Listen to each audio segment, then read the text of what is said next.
My name is Helene, pronounced Helene, and I am 28 and I have endo, adeno, PCOS, IBS and GERD. I won't define all of them, but so essentially endo is lining similar to that of the uterus that goes outside of the uterus, and adenomyosis is lining that grows inside the uterus, instead grows inside the uterine wall. So I think I first had symptoms when I was 16, 17 with really bad period pain. I'd have to take time off school, and I don't really think I knew, well no, I didn't know what it was then. I went on the pill and that kind of fixed my issues for a number of years, and then I went off the pill at 22 and then I was diagnosed at 24 after I'd had multiple cyst ruptures, and it was quite difficult getting a diagnosis, but it would have been about 7-8 years at that point. I would say I very much struggled to work a full-time job, which is why we have Spoonie.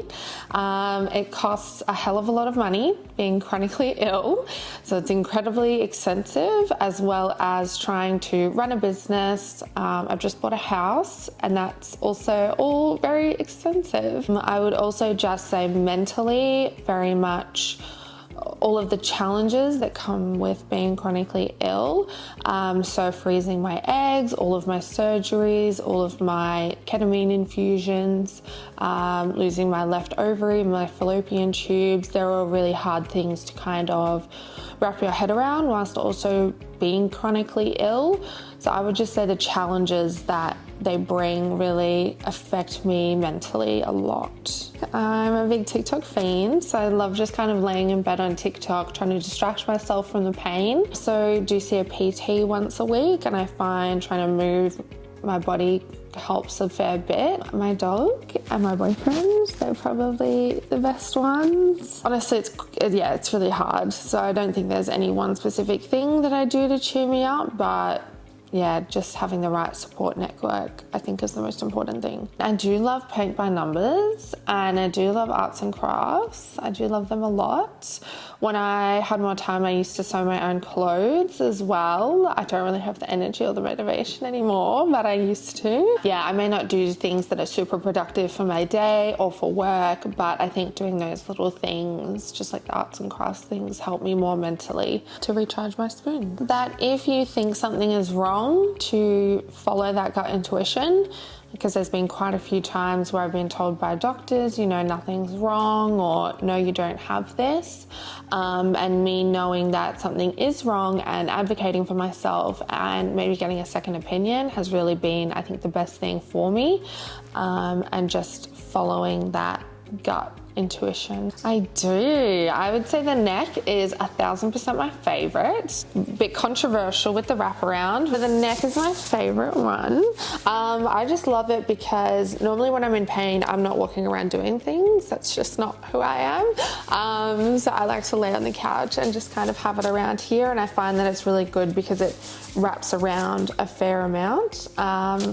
And yeah, it reminds me that I don't have to do things. I don't have to get up and walk around and be productive. I can just sit on the couch and maybe not relax, but help the pain. We're all a part of it. No one wants to be a part of it, but we're all a part of it. And Dom and I try and advocate the best we can for not only the chronic illnesses that we have, but for other people's. So just knowing that they're not alone, we go through all of the same kind of things normally. So yeah, just you're not alone. Dom and I originally met on social media and only knew each other for a few months before we started our business, which sounds absolutely absurd now that I think about it, and you know, we have created this business. But really it was just to help other people. I always knew I wanted to start a business. I just kind of didn't know exactly what I wanted to do, and I do have a background in fashion design, and I actually was in the process of starting up my own activewear label. I had a logo, I had all of those things, and then when I met Dom, I was kind of like, no, this is so much better than an activewear label. I was like, this will help other people, there's nothing out there like it. And so we kind of just jumped straight into it and have learned a lot of things along the way. Absolutely not, no. After the first few months, we didn't even think we'd have a business anymore, and it really turned around when we started posting on TikTok, and the TikToks went viral, and then we just kind of grew and grew and grew. And I mean, I thought maybe in 5 years I'd quit my job to do this full time, not that I'd do it in, I think it was only 6 months in. So it's, yeah, I never expected it to be this big ever. I don't. So Dom and I normally, just by pure coincidence, always have our laps close together. Normally we try and take it in turns, or last year when I travelled the US, we kind of took it in turns so that I was able to have a bit of a break. When I had surgery earlier this year as well, Dom took over, and while she's currently having surgery now, I kind of take over. So it does weigh on my physical health a lot, trying to do two people's jobs, and I know it does the same for Dom, but it's just kind of what you have to do. And we both have that support network in place, and pain specialists and all those other things, that we can kind of do it just to help each other. So no, I don't really manage it well at all, but do what I can. Just do it. And that goes for anybody that wants to start a business. The longer you think about it and, you know, want to make it perfect before you launch, I understand that, but it's better to just do it, launch it, get it out of the way, because I always wish that I started this earlier, but I also didn't know Dom earlier, so I couldn't have. But yeah, just do it. And no one expects it to be, 1,000% perfect and professional and all of those things from the start.